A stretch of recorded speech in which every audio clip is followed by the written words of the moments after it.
Princi Charles dhe bashkëshortja e tij kanë nisur turin ballkanik në aeroportin e Beogradit në një vizitë ditore të një niveli të lartë. Princin e ka pritur kryeministri serb Aleksandar Vučić. Kjo vizitë konsiderohet një nga urat e reja dhe kthimi i interesimit të Vetë Britanisë së Madhe për Ballkanin.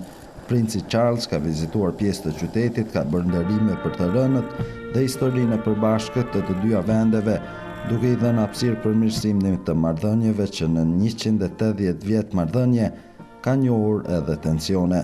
Për shkak të rolit që kishte Britania e Madhe në luftën e Kosovës, marrëdhëniet më parë nuk janë konsideruar të mira, pavarësisht se Londra zyrtare nuk merr pjesë shumë në politikbërjen publike në Serbi.